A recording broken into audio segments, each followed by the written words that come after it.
kepada beliau waktu dan tempat dipersilahkan. Shallu ala nabi sallallahu ala Muhammad. Allahumma shalli wa sallim wa barik alaihi. Bismillahirrahmanirrahim. Assalamualaikum warahmatullahi wabarakatuh.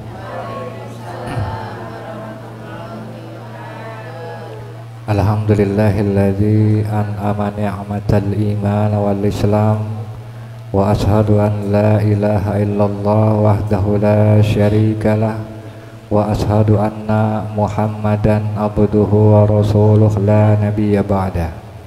Allahumma salli wa sallim wa barik ala sayyidina Muhammadin wa ala alihi wa sahbihi ajma'in, amma ba'du. Allahumma rabbi shrah li sadri wa yassir li amri wa hlul 'uqdatam min lisani yafqahu qawli. Allahumma arinal haqqa haqqa warzuqna ittiba'ah wa arinal batila batila warzuqna ijtinabah. Alhamdulillah, puji beserta syukur marilah sama-sama kita panjatkan kehadirat Allah Subhanahu wa taala yang telah memberikan kepada kita nikmat sehat, hidayah dan taufiknya sehingga kita bisa kembali hadir untuk mengkaji, mentadabburi isi daripada kandungan Al-Quranul Karim. Dan begitu juga salawat beserta salam tidak lupa marilah kita limpah curahkan kepada Nabi kita Muhammad sallallahu alaihi wasallam. Para ibu yang saya hormati dan mudah-mudahan Allah memuliakan, kita kembali melanjutkan surah Al-Isra ayat ke 13. Di dalam ayat ini Allah Subhanahu wa taala berfirman, wa kulla insanin aljamnahu ta'irahu fi unuqihi.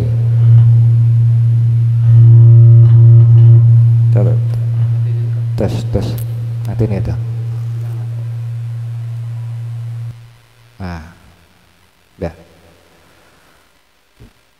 Wa kullu insanin aljamnahu ta'irahu fi unuqihi wa nukhriju lahu yawmal qiyamati katiban yalqahu mansura. Wa kullu insan dan setiap manusia aljamnahu telah ditetapkan manusia tadi ta'irahu perbuatannya itu fi unuqihi yaitu di lehernya.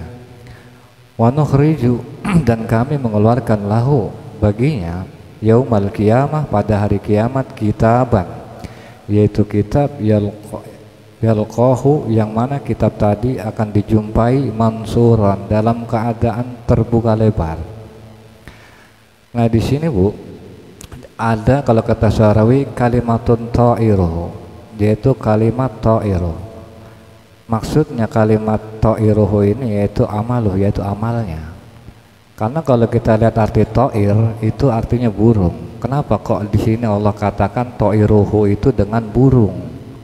Nah karena sesungguhnya orang-orang Arab ketika dulu Bu, ketika mereka ingin idza arada ahaduhum an yumdiya amalan, sesungguhnya mereka jika ingin melakukan sesuatu pekerjaan, baik itu misalnya mereka pengen mengadakan perjalanan dagang, ya kan? Itu kebiasaan mereka itu ya'ti bita'ir yaitu mereka mendatangkan burung yutliquhu yang dimana burung tadi itu bakal dilepas. Tujuannya gimana? Tujuannya jadi begini, kalau misalnya itu burung terbang min yasiri ilal yamin dari kiri ke kanan, maka apa? Yasumunahu dinamakan itu sanih. Itu dinamakan sanih artinya apa? Wa yatafa'aluna bihi dan mereka optimis artinya pertanda baik nih. Kalau misalnya burung nih diterbang, kalau kita nih pengen dagang atau pengen jalan-jalan atau kemana, pengen melakukan sesuatu, mereka itu caranya dengan ngelepas burung. Kalau misalnya itu burung perginya dari kiri ke kanan, makanya pertanda baik. Ya udah lakukan tuh perdagangan, insya Allah bagus begitu. Itu kebiasaan orang dulu. Dan juga sebaliknya, fa'in marra min yamini ilal yasir, kalau misalnya diterbangkan dari kanan ke kiri, yasumunahu barih, maka itu dinamakan barih. Wa yatasa'amuna bihi, maka ketika itu dia terbang dari kanan ke kiri, yatasamuna mereka pesimis, wah ini pertanda buruk ini. begitu. Jadi kebiasaan orang-orang Yahudi itu dulu begitu. Yang jadi kalau misalnya pengen pergi dia terbangin burung, dia diundi dulu dah.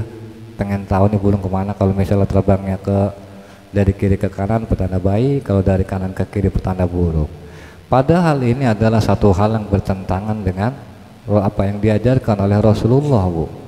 Kenapa? Karena di dalam tafsir ini Syarawi mengatakan waqad kana Nabi sallallahu alaihi wasallam, maka sungguh Nabi Muhammad sallallahu alaihi wasallam itu yuhibbul fa'alal hasan.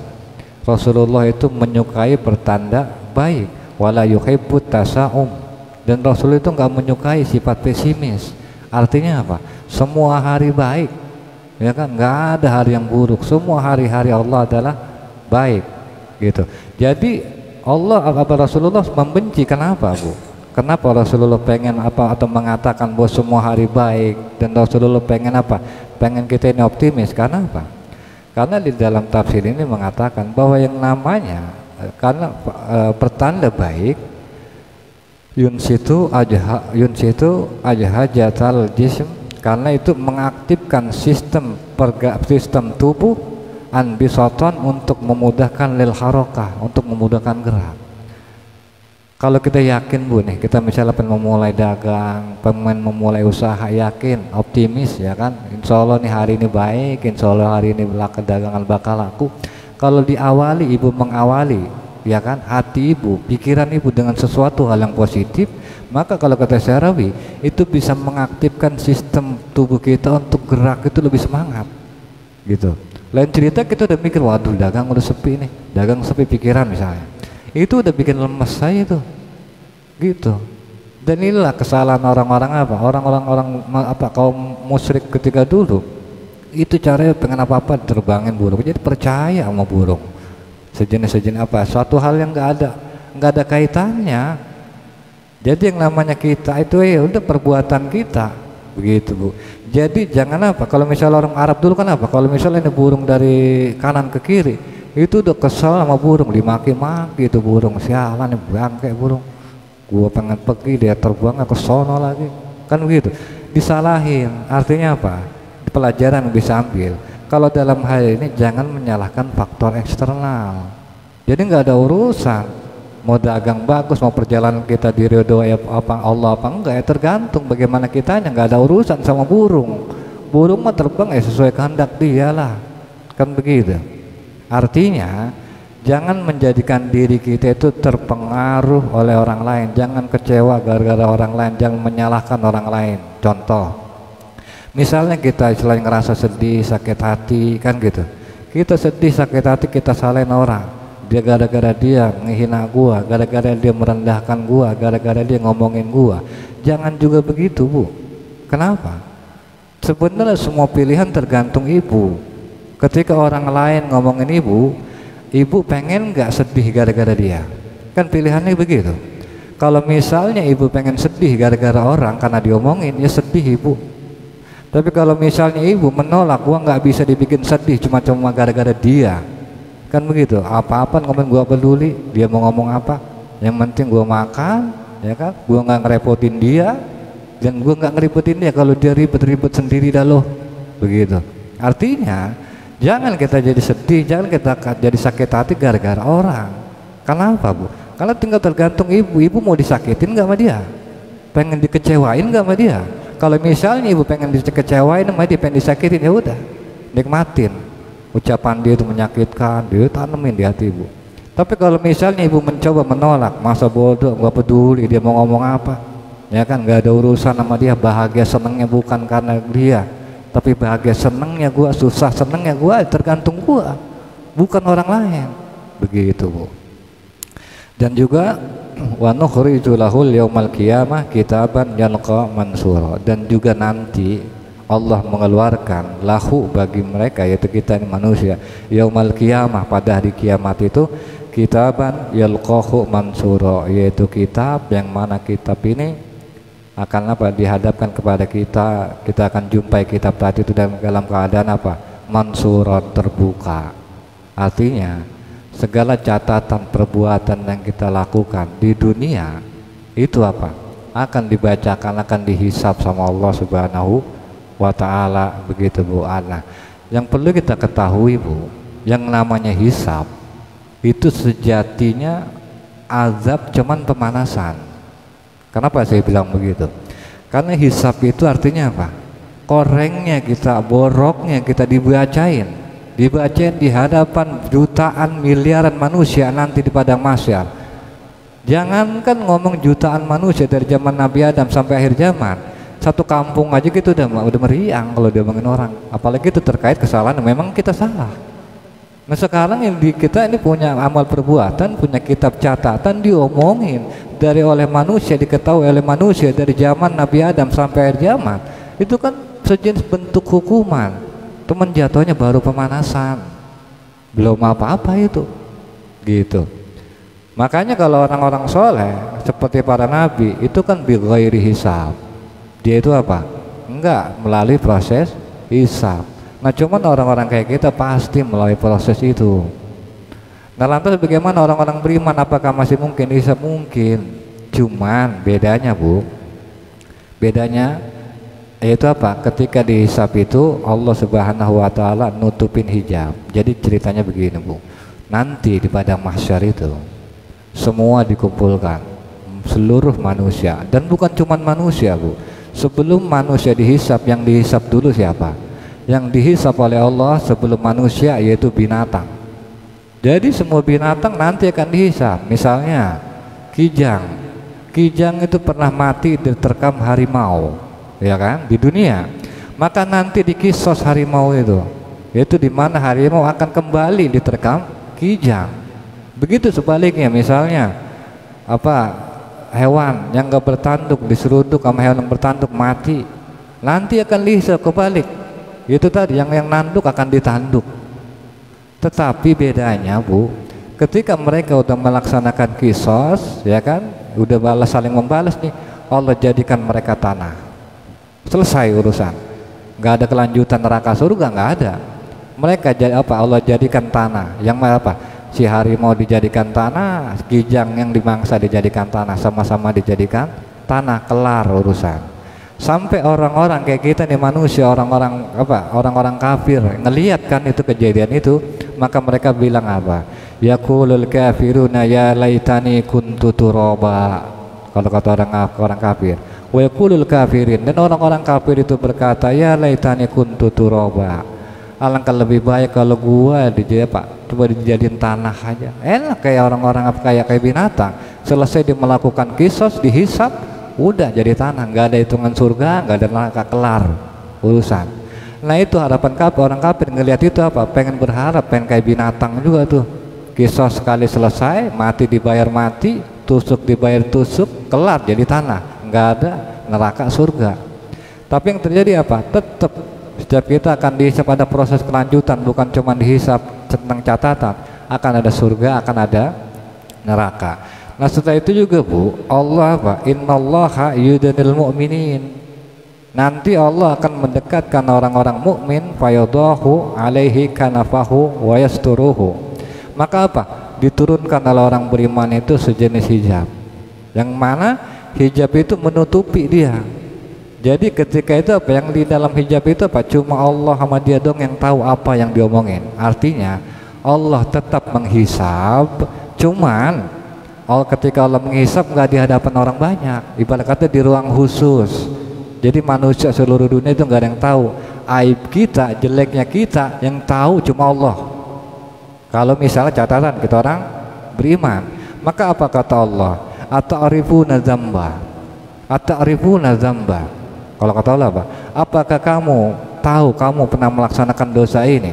Contoh, apakah kamu sadar lu dulu pernah ngelawan orang tua? Apakah lu pernah sadar bahwa lu dulu pernah ngelawan suami? Apakah lu sadar lu dulu pernah jahat sama tetangga? Sadar enggak lu dulu lu pernah ngomongin orang? Itu ditanya sama Allah. Maka apa jawab kita? Fa yaqulu na'am ya Rabb, bener ya Allah. Ketika Allah bilang kita pernah dosa sama orang tua, kita pernah punya dosa sama suami, kita pernah punya dosa sama tetangga, sama saudara, Allah bacain itu sampai akhirnya apa? Udah kita nggak bisa ngomong-ngomong apa, nggak bisa ngomong apa-apa. Naam ya Rabb, bener ya Allah, saya pernah melakukan demikian. Sehingga ketika Allah ketika Allah vonis kita begini-begini, hatta idza qarrahu bidunubi wa ra'a fi nafsi anahu halak. Sehingga ketika udah Allah vonis begitu, kita hati kita jadi kecil, sampai kita ngerasa, ya Allah, gue ini bakal celaka. Kenapa? Karena Allah vonis kita, kesalahan kita begini. Disebutin sama Allah. Tapi apa yang terjadi, Bu, kalau buat orang beriman? Allah Subhanahu wa taala berfirman, qala satartuha 'alaika fi dzunub wa ana aghfirha lakal yaum. Maka Allah tutup yaitu aib kamu di dunia, dan juga wa ana aghfirha, dan aku akan mengampuni kamu laka bagi kamu al yaum pada hari ini. Artinya udah Allah tutupin di dunia kesalahan kita, di akhirat diampunin sama Allah. Bahkan ketika nanti yaumul hisab, aib kita itu nggak ada yang mengetahui kecuali Allah tok yang ketika itu mengadili. Kenapa? Karena Allah kasih namanya diri kita itu hijab, gitu, penghalang. Nah, bagaimana, Bu? Kita kan juga pengen istilahnya nanti di yaumil akhir Allah Subhanahu wa taala jadikan orang-orang yang bisa mendapatkan hijabnya Allah. Oke lah, kita mungkin nggak bisa sampai derajat Nabi, yaitu bi ghairi hisab, masuk surga tanpa proses hisab, jauh lah. Kita manusia biasa. Kalau bi ghairi hisab itu para nabi, para wali. Tapi paling enggak ketika kita dihisab sama Allah, kita berharap aib kita, jeleknya kita cuman antara kita dengan Allah, gitu. Nah, yang perlu kita lakukan yaitu di kelanjutan ayat, pelajaran yang kita bisa ambil yaitu Iqra kitabak, bacalah kitab kamu, kafa binafsikal yauma 'alaika hasiban. Bacalah kitab kamu al-yaum pada hari ini, 'alaika bagi kamu hasiban, sebagai pembuat perhitungan. Nah, jadi nanti ketika kitab ini udah dibuka, ya kan? Ketika kitab kita udah sama-sama lihat, itu Allah bilang Iqra kitabak. Baca catatan nama lu.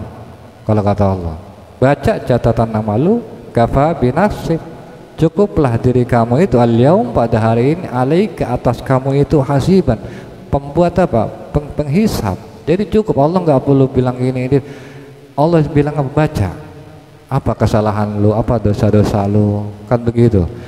Makanya di dalam tafsir ini Syekh Salim mengatakan, ketika kita nih disuruh baca, kita masih nggak ngaku juga kesalahan kita, maka kalau kata Allah di ayat lain, yauma tashhadu alaihim alsinatahum, yaitu pada hari itu kamu bersaksi alaihim atas kamu itu alsinatahum, yaitu lidah-lidah kamu, wa aydiyahum, tangan-tangan kamu, wa arjuluhum, dan kaki-kaki kamu, bima kanu ya'malun, tentang apa yang telah kamu kerjakan. Jadi misalnya nih Allah suruh Iqra kitabak, baca catatan amal lu, kita mungkin masih ngelak ini dan itu alasan, maka Allah jadikan nih lidah kita ngomong, menyaksikan tentang diri apa aja yang kita omongin. Begitu juga tangan kita juga bersaksi tentang apa aja yang udah kita perbuat, dan juga begitu juga kaki kita nanti diminta pertanggungjawaban tentang tentang kemana aja kita melangkah. Begitu, artinya nggak bisa ngelak. Walaupun misalnya ketika Allah Iqra kitabak, suruh bacalah kitab kamu, terus kita nolak atau kita nggak mau ngomong, maka yang ngomong itu bukan diri kita lagi, lisan kita ngomong bersaksi atas kita, ya kan, kaki kita, tangan kita, bahkan kulit kita, sampai ketika itu kan kulit juga bersaksi nih terhadap diri kita. Qalu, maka kita itu ngomong sama kulit kita, lijuludihim, kepada kulit kita, lima syahidtum alaina, kenapa kalau memberikan kesaksian atas diri gua memberatkan, kalau kata kita manusia. Tapi qalu, berkata itu kulit kita tadi, antaqatana Allah, sesungguhnya Allah menjadikan bisa ngomong kami, alladzina antaqa kullasy, sebagaimana Allah menjadikan segala sesuatu ketika itu bisa ngomong. Jadi semuanya itu bisa ngomong, Bu. Semuanya bersaksi tentang kita, jujurnya tentang kita. Nah, yang perlu kita ketahui, Bu, bahwa kalau misalnya beda kalau di dunia sama di akhirat. Kalau di akhirat nanti tangan kita itu nurutnya sama Allah, lisan kita nurutnya sama Allah, ya kan, kaki kita lebih nurut sama Allah. Kalau lebih bersaksi. Kalau di dunia Bu, yang namanya apa? Namanya lisan nih, tangan kan bagaimana maunya kita. Yang namanya mulut nih, bagaimana maunya kita. Makanya wajar kadang-kadang kita masih ngomong apa, ada ngomongin jelek, itu karena memang kitanya pengen ngomong jelek, ya kan.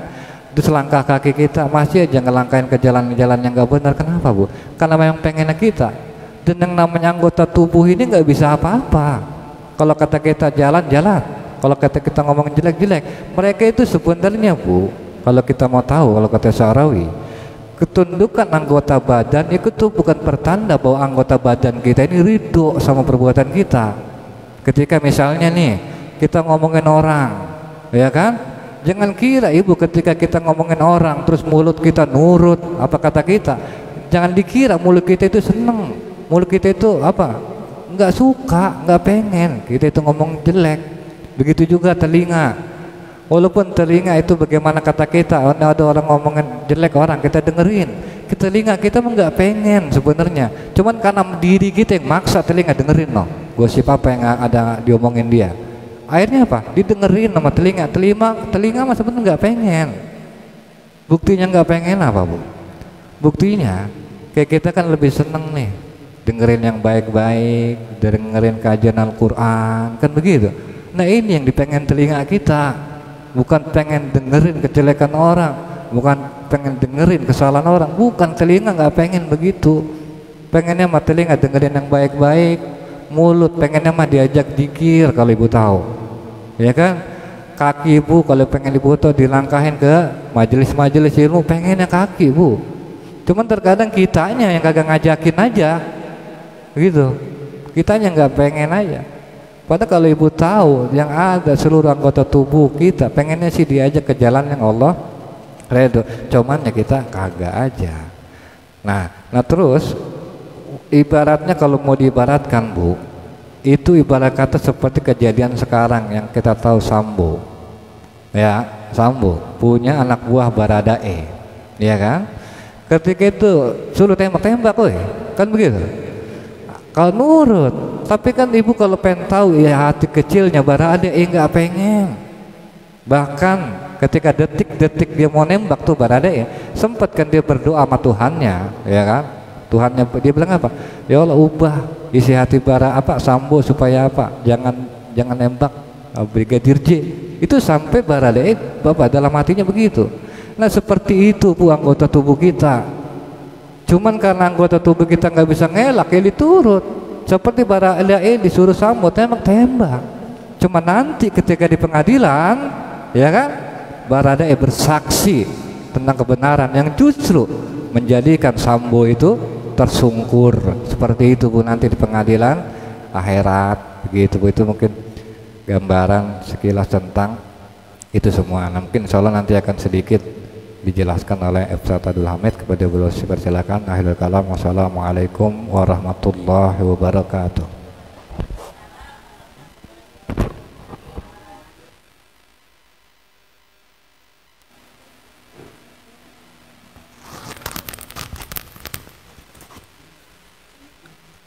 Baik Ibu Hadiroh yang dimuliakan Allah Subhanahu wa Ta'ala, demikianlah lanjutan kajian surat Al-Isra ayat 13. Tadi sudah dijelaskan oleh Ustadz Iril tentang bagaimana cara kita memahami catatan amal. Nah tadi sebelumnya dijelaskan, sebelum menjelaskan ayat ini, bahwa keadaan orang Yahudi itu dulu kalau usaha itu melepas burung. Supaya apa? Tujuan dia supaya kelihatan hokinya kemana, hokinya seperti apa, kan begitu. Nah itu kita sebagai orang beriman yang meyakini bahwa tidak akan pernah ada yang terjadi kepada kita, tidak akan pernah ada yang kita dapatkan kecuali pemberian takdir Allah Subhanahu wa taala. Tidak seperti itu. Sebelumnya saya akan ngasih rumusan Ibu di dalam hidup. Jadi dalam hidup itu ada dua perkara yang tidak boleh perkara itu ada 2, 3 bahkan lebih. Ini nggak boleh. Kalau punya istri masih boleh 2, 3 boleh, ya kan? Tapi dalam masalah ini nggak boleh. Siapapun. Jadi mesti satu. Ingetin. Mesti berapa, Bu? Ini harus diingetin. Supaya tahu. Karena kalau ilmu itu kan, falsafah ilmu itu harus dicari biar tahu. Setelah tahu diamalkan. Kalau udah tahu jangan diaku-aku. Jadi ilmu itu pemberian dari Allah Subhanahu wa taala. Jadi yang tidak boleh ada dalam kehidupan itu yang tidak boleh ada 2 dalam kehidupan itu ada 2 perkara. Yang pertama tujuan. Yang kedua harapan. Jadi kita tidak boleh dalam melangkah, dalam berbuat itu ada tujuan kecuali mencari ridho Allah. Kalau tujuan kita udah benar, udah pas di hati itu, pokoknya selalu dalam hidup itu tujuannya satu. Kira-kira orang kalau tujuannya udah satu, ridho Allah bakal nipu enggak? Hah? Orang tujuannya hanya satu, pingin dapat ridho Allah, kira-kira bakal nipu enggak? Ya enggak mungkin lah. Orang nipu itu kan dapatnya murka Allah, enggak mungkin kan? Nah, jadi kalau tujuan kita udah satu, itu enggak mungkin melakukan hal-hal yang melanggar aturan Allah. Itu yang pertama. Yang kedua, yang tidak boleh ada 2 dalam kehidupan itu harapan. Jadi tidak boleh berharap kepada selain Allah. Bahkan saya sering ngasih contoh, ketika seorang suami berbicara kepada istrinya, ya bilangin, ajarin dia, lu jangan sekali-kali berharap sama gua. Berharap itu hanya sama Allah. Kita sama manusia itu, istri sama suami, jamaah sama gurunya, kan gitu. Ya bergaul aja sebagaimana ketentuan Allah Subhanahu wa taala. Harapan itu nggak boleh kemana-mana, harus kepada Allah Subhanahu wa taala. Termasuk ketika kita ngaji nggak paham, berharap kepada Allah dengan sebab mendengarkan apa yang guru sampaikan. Nah, dalam usaha Ibu itu untuk mencari hoki ini sangat penting. Kita tahu antara tujuan dan harapan. Karena kalau misalnya kita tujuannya udah pas, harapannya udah pas, tentunya kita akan selalu mencari tahu tentang aturan. Aturan apa? Aturan yang kira-kira Allah redho sama kita. Orang beriman itu kan begitu. Misal kita sebagai pedagang, cari tahu gimana aturan berdagang supaya dagang kita diridhoi oleh Allah. Kalau ngerasa bininya seseorang, didengerin. Kalau ngerasa kita ini bininya suami kita, cari tahu bagaimana caranya supaya kita ini jadi istri solehah. Karena dalam keterangan Ibu, bagi istri yang solehah nih, yang pertama dan utama itu si suami akan dimudahkan untuk mencari rezeki. Jadi kalau misalnya suami kita saat ini rezekinya masih seret, jangan diomel-omelin, doain sembari muhasabah. Jangan-jangan perilaku gua yang membuat laki gua susah nyari duit. Gua masih tiktokan aja, masih demen nonton yang geblek-geblek itu, ya kan? Itu makanya dalam ayatnya tadi dijelaskan yang namanya catatan amal itu diumpamakan dikalungkan dalam leher, saking deketnya, ya kan? Dan catatan itu nanti akan dibacakan di akhirat. Nah, kita sebagai orang beriman diperintahkan apa? Hasibu qabla antu hasabu. Lu baca catatan amal lu sebelum ntar lu baca di sono. Kalau bacanya di sono salah, gimana ngebenerinnya? Mumpung sekarang bisa kita benerin, baca dari sekarang. Diingat-ingat, saya sebagai istri, apa salah saya sama suami? Saya sebagai tetangga seseorang, apa salah saya sebagai apa dengan tetangga? Saya sebagai anak, apa salah saya kepada orang tua saya? Begitu, orang beriman itu pekerjaannya itu begitu, Bu. Membaca catatan amal. Makanya dalam ayat ini dijelaskan, catatan amal itu seperti dikalungkan. Supaya apa? Supaya enggak jauh-jauh. Ini kadang-kadang kita kan bacanya yang jauh-jauh. Yang dibaca amal tetangga kita, amal teman kita, amal si ini, amal si anu kan? Kelakuan ini, kelakuan itu. Amal kita yang dikalungkan oleh Allah dalam leher, yang suruh dibaca enggak pernah dibaca. Nah, ini ngaji. Yang namanya ngaji itu kan enggak baca yang jauh-jauh. Kita baca diri kita. Supaya apa? Supaya selamat. Paham nggak, Bu? Baca. Orang ngaji itu harus bisa baca diri. Kalau baca yang ada tulisan mah gampang, Bu. Gampang.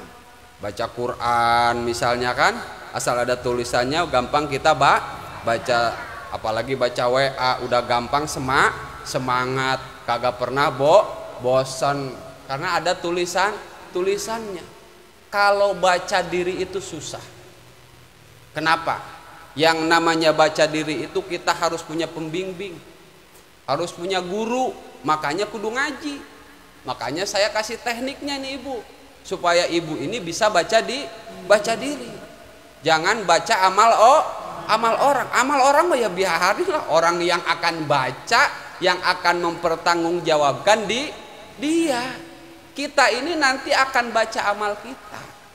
Kalau salah itu disonoh misalnya, nggak bisa benerin. Tapi kalau sekarang kita sudah bisa baca, insya Allah. Yang namanya baca itu, Bu, perlu teknik.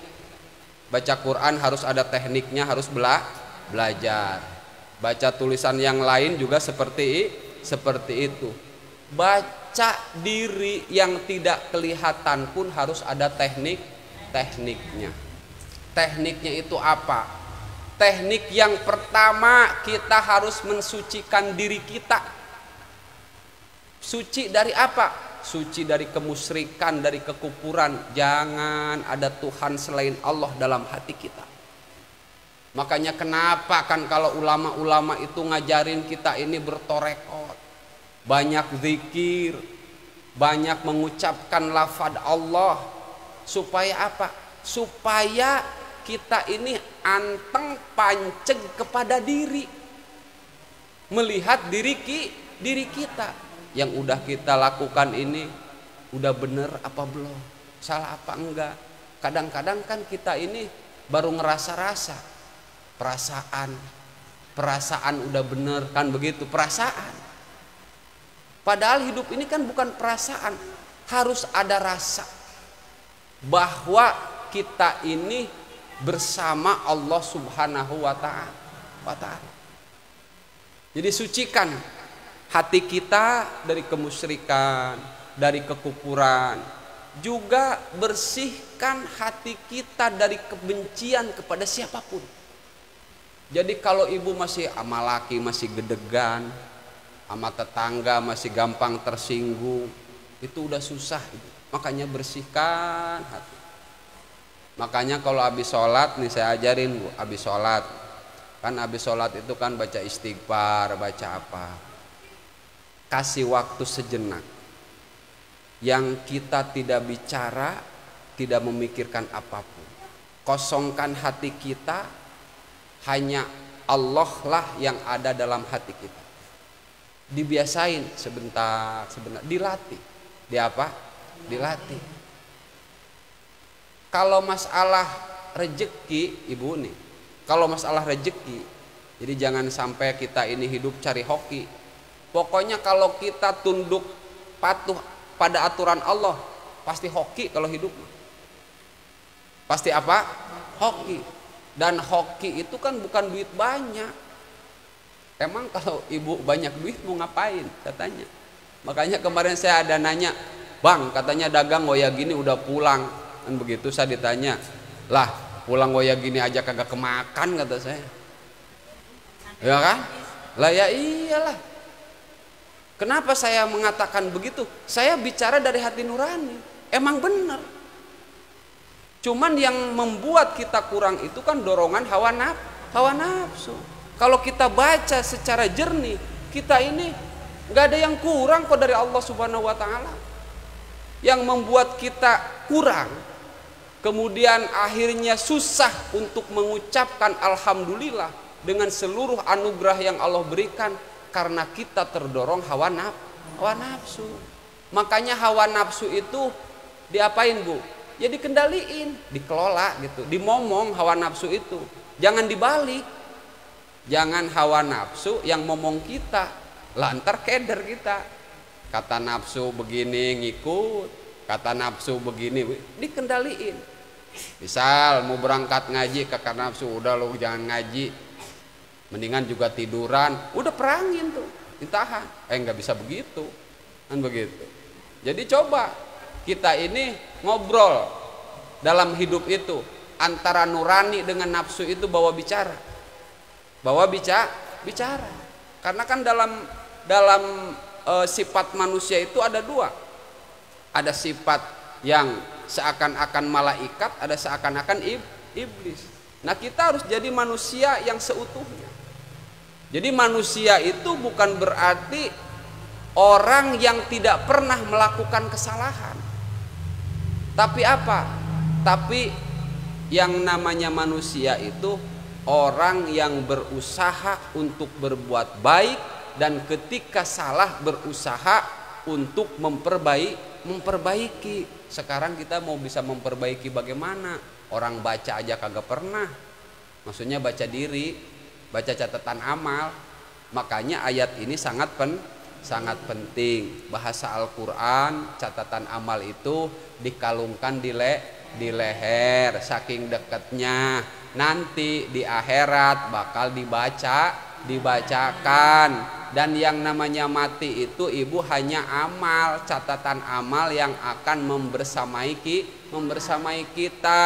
Laki-laki atau suami yang kita cintai ditinggalkan, anak yang dibangga-banggakan kita tinggalkan, harta yang siang malam kita kumpulkan ditinggalkan. Kita mati jalan aja dipanggul orang, pakai kain kapan aja dibungkusin orang. Kalau kagak ada orang mah telanjang sama kayak abis lahiran. Jadi harus sampai ke situ Bu, mikirin hidup itu. Supaya apa?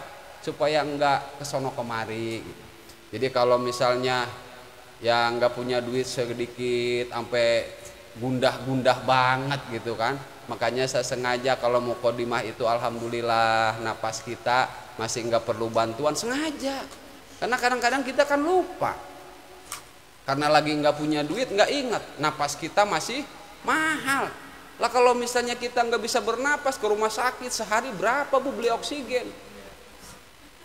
Jantung kita kalau berhenti berdetak, pasang ring misalnya itu berapa? Saya dulu cerita almarhum salah satu guru saya, Haji Iji, itu cerita dulu kan dia dibawa ke rumah sakit, penyakitnya jantung, cuman pasang ring berapa gitu, pasang ring. Dia cerita, Tad, ini kalau misalnya pasang ring ini bayar, ini rumah gua katanya kagak cukup ini buat bayar biar jantung gua normal. Jantung ibu normal nggak? Alhamdulillah. Kalau masih nggak mau ngaji kebange. Kalau misalnya sholat masih berat kebangetan. Dikasih banyak oleh Allah kita. Biar ingat. Udah itu saja tambahan dari saya. Mudah-mudahan pengajian kita diiringi dengan taufik, hidayah, barokah dari Allah Subhanahu